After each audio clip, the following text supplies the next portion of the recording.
کسی کا چہرہ خوبصورت ہو وہ پراؤڈ کرنے لگ جاتا ہے، اس کو لگتا ہے اس کا رنگ ہی سانولا ہے، سامنے والا تو چھوٹے قد کا ہے، وہ تو اس کا پیر بھی لنگڑا ہے، اس کو تو بولنے صحیح نہیں آتا، تو تلاتا ہے، اس کی تو آواز ہی صاف نہیں ہے، اس کی تو آواز اتنی موٹی ہے، مجھے اللہ نے اتنی اچھی آواز دی ہے۔ توبہ توبہ توبہ، ارے اللہ نے تمہیں نعمت دی، تم اترانے لگ گئے۔ اگر آج اس کو کالا بنایا، چھوٹا بنایا، موٹا بنایا رب نے بنایا، اور تم اس کو حقیر سمجھنے لگ گئے، ارے جو نعمتیں تمہارے پاس ہے اس کا شکر ادا کر کے اس کو احساس نہ ہونے دو، کہیں ایسا نہ ہو تم سے بھی یہ نعمتیں چھن جائیں۔ بڑے بڑے خوبصورت، بڑے بڑے طاقتور، جب بری بیماری لگتی ہے، بڑی بیماری لگتی ہے، ہاسپٹل کے اندر جا کر ایسے ہو جاتے ہیں کہ دیکھا نہیں جاتا کہ یہ وہی خوبصورت شخص تھا جس کا یہ حال ہو گیا، تو کبھی تکبر نہ کریں۔ اللہ تبارک و تعالیٰ قرآن میں فرماتا ہے لَإِن شَكَرْتُمْ لَأَزِيدَنَّكُمْ، تم میرا شکر ادا کرو میں تمہیں اور عطا کروں گا۔ شکر ادا کرتے رہیں، اللہ اور دے گا۔ ناشکری کرو گے، تکبر کرو گے، یہ نعمتیں چھن جائیں گی۔ آخری بات کر کے اپنی گفتگو کو اختتام کی طرف لاتا ہوں۔ حضرت حسن بصری رحمت اللہ تعالی علیہ کمال بات فرماتے ہیں، فرماتے ہیں بندہ جب تک نعمت کا شکر ادا کرتا ہے نا، اللہ تعالیٰ اس کی نعمتوں میں اضافہ فرماتا رہتا ہے، اور جب ناشکری کرتا ہے اسی نعمت کو اس کے لیے عذاب بنا دیتا ہے۔ ابھی بڑی عجیب بات ہے کہ نعمت عذاب کیسے بن جاتی ہے۔ تھوڑی اگزامپل دیتا ہوں آپ کو۔ مثال کے طور پہ جس کے پاس مال نہیں ہے، غریب آدمی دعا کرتا رہتا ہے یا اللہ مال چاہیے، برکت دے دے، برکت آ گئی، نعمتیں مل گئی۔ اب اگر اس نے شکر ادا نہیں کیا اور اسی مال کو اس کی نافرمانی میں استعمال کیا، تو ہم نے ایسے بھی مالدار دیکھے ہیں جو مال کی وجہ سے پریشان ہیں، ان کو ٹینشن اغوا نہ ہو جائے، ان کو نیند ہی نہیں آتی، ان کو عجیب عجیب فون آ رہے ہوتے ہیں، وہی مال ان کے لیے ٹینشن بن گیا ہوتا ہے۔ بعض اوقات لوگ قرضہ کھا جاتے ہیں، پیسے کھا جاتے ہیں، مال ڈوب جاتا ہے، بڑے نقصان، بیمار ہو گئے۔ ایسے ایسے مالدار ہیں جو ایک نوالا اپنے منہ میں نہیں ڈال سکتے۔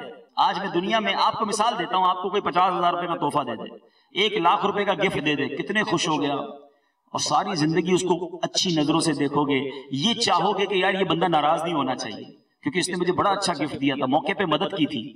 میں آپ سے پوچھتا ہوں آج دنیا میں کوئی تحفہ دے تو وہ ناراض نہ ہو، اس بات کا خیال ہے اللہ نے ہمیں کیا کیا دیا ہے؟ کبھی سوچا ہے؟ کتنی نعمتیں، آنکھیں دی، ناک دیے، ہاتھ دیے، کان دیے، زبان دی، پیر دیے، پیسہ دیا، عزت دی، ماں باپ دیے، بچے دیے، گھر دیا، اتنی نعمتیں دی، کبھی یہ نہیں سوچتے وہ ناراض نہ ہو جائے؟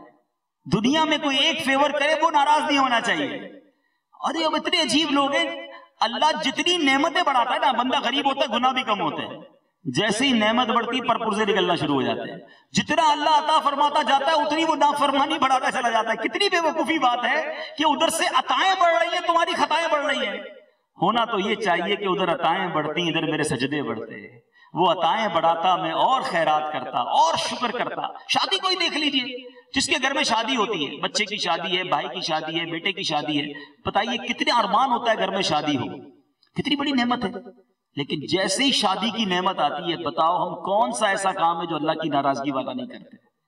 یعنی اللہ نے نعمت دی، اللہ نے رشتہ بھجوایا، اپنے کرم سے شادی ہونے لگی، خوشی آ رہی ہے، اور ہم چلے اللہ کو ناراض کر رہے ہیں۔ ہر وہ کام ہوتا ہے جو اللہ کی ناراضگی والا ہوتا ہے۔ اچھا خاصا 5 وقت کا نمازی داڑھی والا بھی ہوتا ہے نا، اس کو کہتے ہیں یار حاجی صاحب آپ کے گھر میں یہ کیا ہو رہا ہے؟ تو ہنس کے کہتا ہے یار کیا کرے، بچے کی خوشی ہے، کرنا پڑتا ہے۔ توبہ توبہ توبہ، بچے کی خوشی کے لیے اللہ کو ناراض کر رہے ہو؟ ارے یہ تو خاندان وجود پا رہا ہے، اگر اسی میں رب ناراض ہو گیا تو آگے نہ جانے یہ گھر چلے گا نہیں چلے گا۔ تو اس وقت تو سجدے بڑھ جاتے، صدقے بڑھ جاتے، عبادتیں بڑھ جاتی۔ قرآن کے اس واقعے سے یہ نیت کر کے اٹھیں کہ انشاءاللہ ہم تکبر آج کے بعد کبھی بھی نہیں کریں گے، ہم انشاءاللہ عاجزی انکساری اختیار کریں گے۔ اور اگر آپ اپنے دل سے اس تکبر کو دور کرنا چاہتے ہیں تو علاج بھی علماء نے لکھے۔